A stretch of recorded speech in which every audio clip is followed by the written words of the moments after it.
अश्वत्थामा को दंड, उत्तरा के गर्भ में परीक्षित की रक्षा। पहला स्कंद। कुरुक्षेत्र की युद्ध भूमि पर छिड़ा महाभारत का युद्ध समाप्त हो चुका था। परिणाम स्वरूप पांडवों और कौरवों के सैनिकों ने युद्ध भूमि में शरीर त्याग कर अपनी यथा योग्य गतियां प्राप्त की। भीम की गदा से खंडित जंघाओं के साथ दुर्योधन मरणासन भूमि पर पड़ा था और द्रोणपुत्र अश्वत्थामा ने द्रौपदी के पुत्र की सोते समय निर्ममता हत्या कर दी थी। मूर्खतावश वह सोच रहा था कि उसने पांडवों की हत्या की है और प्रसन्नतापूर्वक उसने उनके कटे हुए सिर दुर्योधन को उपहार स्वरूप भेंट दिए। परंतु इस घृणित कार्य के लिए दुर्योधन ने भी उसकी भारी निंदा की। जब द्रौपदी को अपने पुत्र की हत्या का समाचार मिला, वह अत्यंत पीड़ित होकर विलाप करने लगी।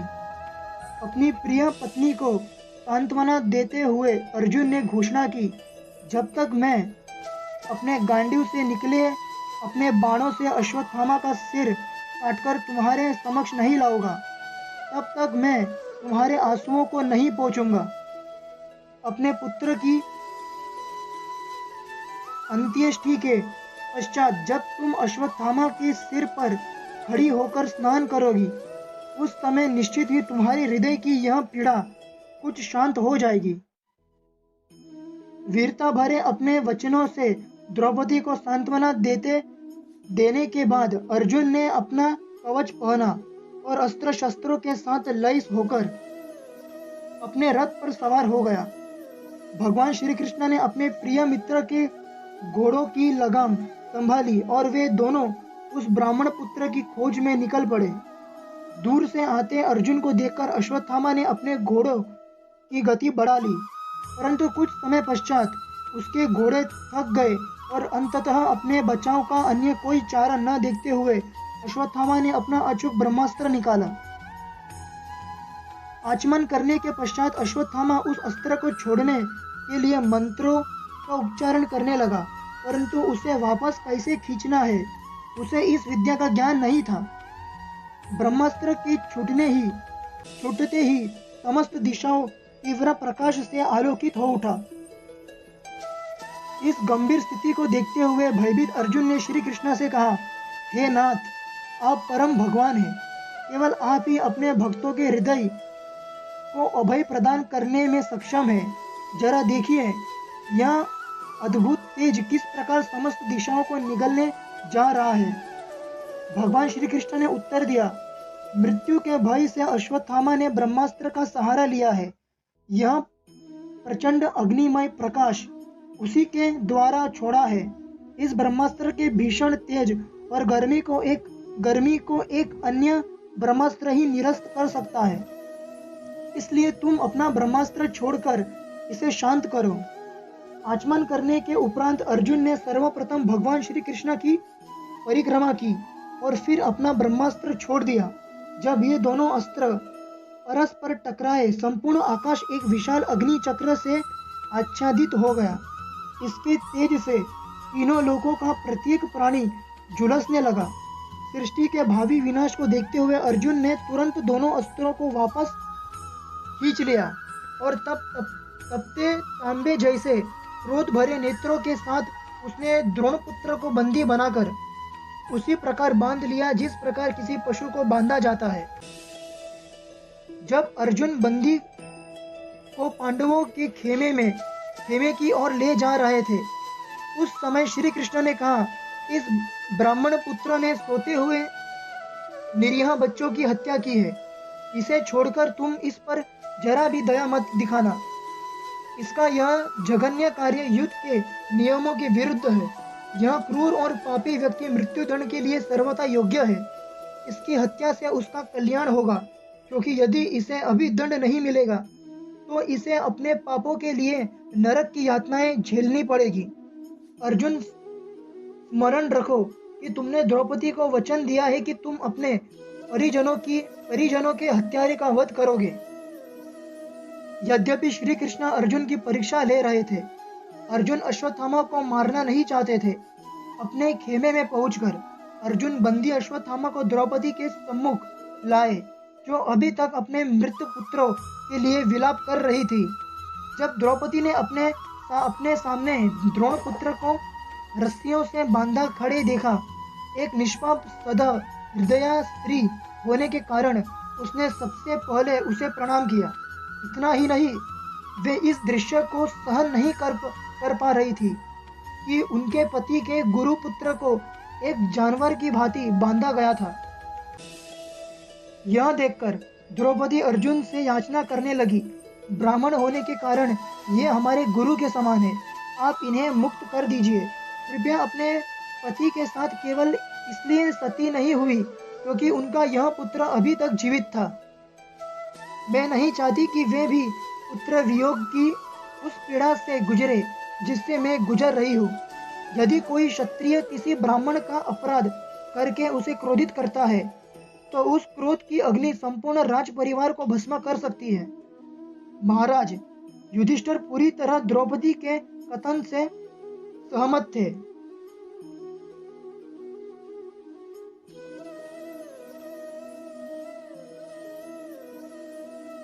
और तब नकुल, सहदेव, सात्यकी, भगवान कृष्ण, अर्जुन एवं वह उपस्थित अन्य स्त्रियों ने भी इसका अनुमोदन किया, परंतु भीम पूरी तरह इसके विरुद्ध थे। वे अश्वत्थामा पर प्रहार करने ही वाले थे कि द्रौपदी ने जैसे तैसे उन्हें रोका और बीच बचाव करने के लिए भगवान कृष्ण ने अचानक अपनी 2 अतिरिक्त भुजाएं प्रकट कर ली।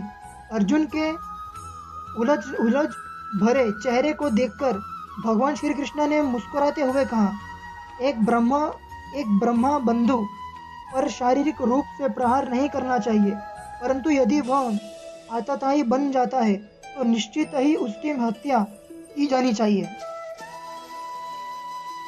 अर्जुन, तुम्हारे द्रौपदी को दिया अपना वचन निभाना है और साथ ही शास्त्रों के इस निर्देश का पालन भी करना है। इतना ही नहीं, तुम्हें इस प्रकार कार्य करना है कि भीम और मैं दोनों संतुष्ट हो जाएं। यद्यपि श्री कृष्ण के वचन विरोधाभासी थे, अर्जुन उनके मनोभाव को समझ गए और अपनी तलवार से अश्वत्थामा के मस्तक पर लगी मणि तथा उसके सिर के बाल दोनों निकाल दिए। अपने जघन्य कार्य के कारण अश्वत्थामा पहले ही निस्तेज हो चुका था और अब अपनी इस मणि के खो जाने से उसकी तेज शक्ति भी जाती रही।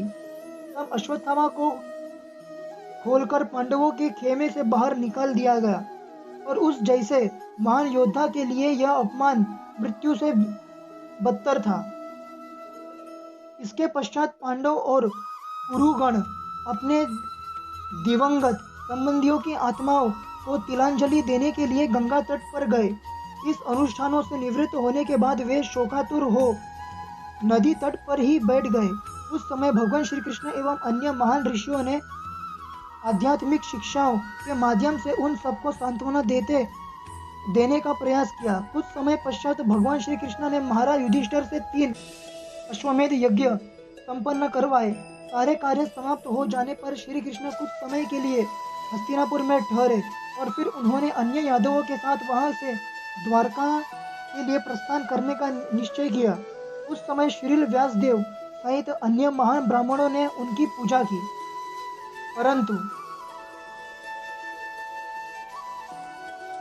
भगवान श्री कृष्ण अपने रथ पर आसीन हुए ही थे कि अत्यंत भयावह स्थिति में क्रंदन करती हुई उत्तरा वह पहुंची।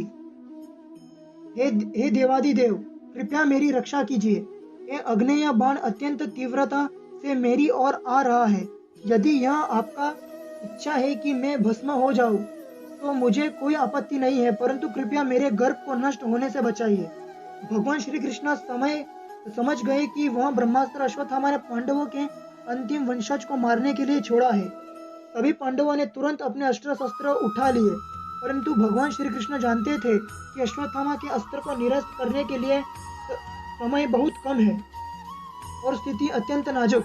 यद्यपि श्री कृष्ण ने अस्त्र शस्त्र नहीं उठाने की प्रतिज्ञा ली थी, अब उन्होंने अपनी प्रतिज्ञा की परवाह न करते हुए अपने भक्त वत्सल नाम को सार्थक करने के लिए तुरंत अपने सुदर्शन चक्र का आह्वान किया। अत्यंत छोटा रूप लेकर वे उत्तरा के गर्भ में प्रविष्ट हुए और अपना अद्भुत शक्ति से उसे आच्छादित करते हुए अश्वत्थामा के अस्त्र को निरस्त कर दिया। उसके पश्चात जब वे द्वारका जाने के लिए तैयार हुए तो श्रीमती कुंती देवी अपने 5 पुत्रों के साथ उनके पास आई और उनकी सुंदर प्रार्थनाओं करने लगी। कुंती देवी ने कहा, हे कृष्ण, तुम आदि पुरुष हो और भौतिक गुणों के प्रभाव से पूरी तरह परे हो। मैं तुम्हें प्रणाम करती हूँ।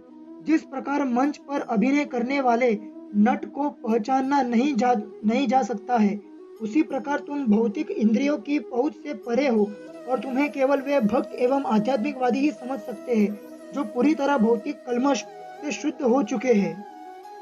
फिर भला मुझ जैसी अबला के लिए तुम्हें सही समझना किस प्रकार संभव है?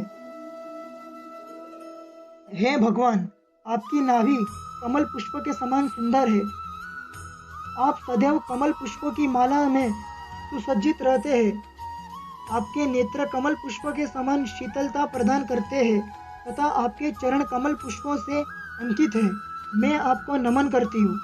आपने अनेक भयावह स्थितियों से मेरे पुत्र की रक्षा की है और अभी अभी आपने हमें अश्वत्थामा के ब्रह्मास्त्र से भी बचाया है।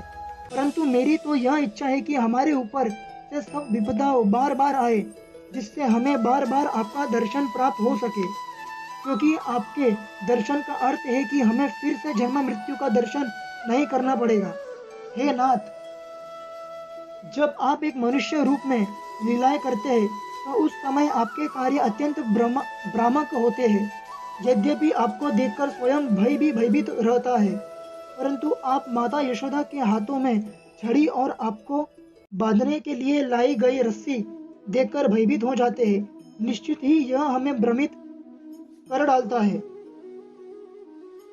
हे स्वामी, आपने अपना लक्ष्य पूरा कर लिया है और सबसे महत्वपूर्ण यह है कि आपने अपने रूप के विषय में समस्त भ्रामक दर्शनों एवं सिद्धांतों को खंडन कर दिया है। आपने ऐसी अद्भुत लीलाएं की है जिनका हम निरंतर श्रवण एवं कीर्तन कर सकते हैं। हम पूरी तरह से आपकी कृपा पर अवलंबित है। फिर भी क्या आप हमें छोड़कर चले जाएंगे? आपकी सर्व मंगलमयी उपस्थिति के बिना यह सब कुछ आसान और निरर्थक रह जाएगा, क्योंकि यहाँ दिखने वाला समस्त ऐश्वर्य केवल आपके कृपा भरे दृष्टिपात के कारण ही है। हमारा साम्राज्य इसलिए सुंदर दिखाई देता है क्योंकि यह आपके चरण कमलों के चिन्हों से अंकित है। इसलिए जब आप यहाँ से चले जाएंगे तो यह साम्राज्य फिर ऐसा नहीं दिखाई देगा। मैं आपसे निवेदन करती हूँ कि आप मेरे पुत्र तथा विष्णुवंशियों के प्रति मेरी आसक्ति को काट दीजिए, जिससे मेरा मन एकाग्र हो उसी प्रकार आपकी ओर आकर्षित होता रहे, जिस प्रकार गंगा का प्रवाह निरंतर समुद्र की ओर बहता है। श्रीमती कुंती की प्रार्थनाओं सुनकर भगवान श्री कृष्ण मंद मंद मुस्कुराने लगे और वह मुस्कुराहट उनकी योग शक्ति के समान ही मंत्रमुग्ध करने वाली थी। तब भगवान ने अन्य स्त्रियों को अपने प्रस्थान का समाचार देने के लिए हस्तिनापुर के महल में प्रवेश किया। उस समय महाराज युधिष्ठिर ने भगवान श्री कृष्ण को रोक लिया और प्रेम पूर्वक कुछ समय और रुकने के लिए आग्रह करने लगे। यद्यपि श्रील व्यासदेव सहित अनेक महान ऋषियों तथा स्वयं भगवान कृष्ण ने अपनी शिक्षाओं से महाराज युधिष्ठिर को सांत्वना देने का प्रयास किया था, दुखी राजा अभी तक अशांत थे। अपने मित्रों एवं संबंधियों की मृत्यु से विवहल युधिष्ठिर एक साधारण भौतिकवादी व्यक्ति के समान शोक कर रहे थे। राजा ने शोक करते हुए कहा, ओह, मैंने स्वयं इतनी दयनीय नियति को आमंत्रित किया है। मुझे यह अधिक पापी इस संसार में और कौन होगा। स्वयं राजा बनने के लिए मैं करोड़ों लोगों की मृत्यु का कारण बन गया। यदि मैं लाखों वर्षों तक भी प्रायश्चित क्यों न करूं, फिर भी मैं अपनी भावी नारकीय पीड़ाओं से बच नहीं सकता हूँ। मैंने कितने पतियों, पुत्रों, पिताओं तथा भाइयों का वध किया है। इस प्रकार स्त्रियों के प्रति मैंने जो अपराध किए हैं, उनसे मुक्त होने का मुझे कोई उपाय नहीं दिख रहा है। जिस प्रकार मटमैले पानी को मिट्टी से छानकर शुद्ध नहीं किया जा सकता, जिस प्रकार शराब के प्याले को शराब से ही धोकर पवित्र नहीं बनाया जा सकता, उसी प्रकार मुझे विश्वास है कि असंख्य लोगों के हत्याओं के फल को निरस्त करने के लिए पशुओं की बलि अथवा यज्ञ सहायक नहीं होगा। हरे कृष्णा कृष्ण कृष्ण हरे हरे, हरे राम राम राम हरे हरे। धन्यवाद।